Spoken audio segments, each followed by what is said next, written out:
Projet de l'ancienne cave, observations et questions. Compte tenu de l'effervescence compréhensible qui règne autour de ce projet, dont le déroulement chaotique illustre parfaitement notre propos sur les oppositions stériles et leurs conséquences importantes sur la gestion de l'argent public, nous souhaitons apporter quelques éclairages et questions qui nous semblent primordiaux pour une bonne compréhension de ce dossier et éviter les raccourcis faciles et jamais expliqués. Commençons par la situation actuelle. Si on ne parle que de la partie publique du projet, l'idée était d'acheter 40 places de parking, une place publique ainsi qu'une salle communale. C'est le second permis déposé pour le même projet, le premier ayant été annulé en avril 2018 par le tribunal administratif.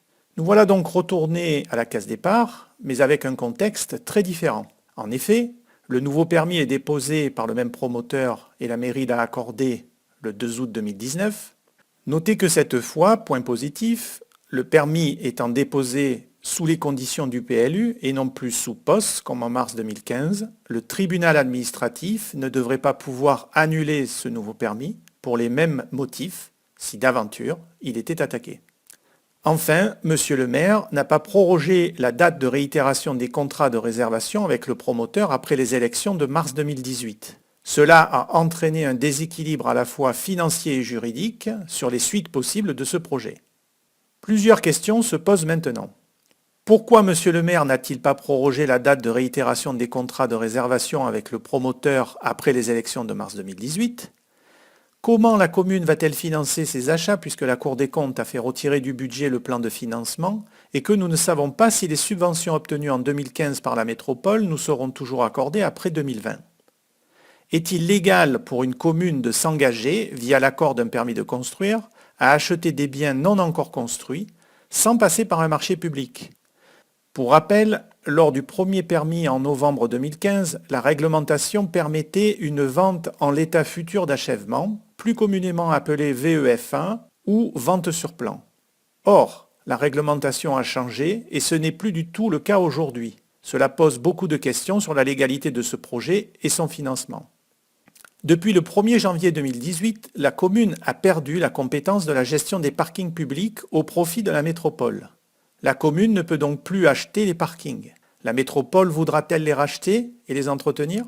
Pour les opposants au projet, qui réclament aujourd'hui un deuxième niveau de parking en sous-sol, il faut savoir que notre PLU semble l'interdire du fait de la zone inondable dans laquelle se situe l'espace de la cave. Comment les opposants vont-ils faire, si d'aventure ils sont élus, pour passer outre ce règlement ou le faire changer ? Si c'était si simple, pourquoi l'ancien maire n'a pas pu choisir l'option d'un deuxième niveau de parking en 2013 ? Pourquoi le maire actuel a dû renoncer à ce deuxième niveau lui aussi en 2015 ? Avons-nous seulement une idée du vrai coût d'un deuxième niveau en sous-sol dans une zone inondable, si tant est qu'il puisse se faire ? En 2013, les 200 places de parking avaient été estimées à plus de 3 millions d'euros, du fait d'un cuvelage nécessaire si le projet se réalisait.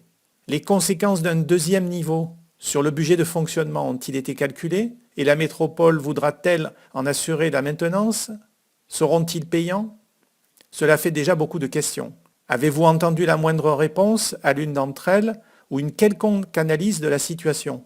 Et ce n'est pas tout, car bien entendu, le même riverain qui avait attaqué le premier permis de construire en mars 2016 a déjà déposé un recours gracieux contre le nouveau permis. Ira-t-il vers un nouveau recours contentieux ? Là aussi, cela soulève d'autres questions encore plus importantes. Le promoteur finira-t-il par se retourner contre la commune qui ne pourra plus honorer ses engagements du permis de construire ? Y aura-t-il au final des parkings publics ? Bref, la situation soulève énormément de questions auxquelles personne ne peut prétendre sérieusement répondre sans analyse approfondie et via des promesses électorales qui n'apportent aucune réponse à toutes ces vraies questions. Il faut faire ceci ou cela, mais comment ? Quels sont les impacts financiers tant sur l'investissement que sur le fonctionnement ? Personne ne vous le dit. Ceux qui disent que c'est facile ont-ils seulement une idée de la complexité du dossier ? La seule issue possible à toutes ces promesses est immanquablement de grosses désillusions. Et pourtant, il y a des Rhôniens qui ont investi et cru dans ce projet et qui attendent depuis 2014. Il faut arrêter de croire aux promesses électorales et se mettre tous autour d'une table pour sortir le projet de l'ornière. Il faudra la compétence de tous, des idées claires et surtout une analyse des différentes possibilités pour ne pas rajouter des difficultés à une situation déjà très compliquée. C'est tout l'intérêt de notre proposition de collégialité pour une collaboration intelligente de tous les conseillers municipaux, plutôt que des oppositions stériles qui ne feront que ralentir les projets, entretenir la confusion de tous et surtout jouer avec nos impôts. Merci de votre écoute.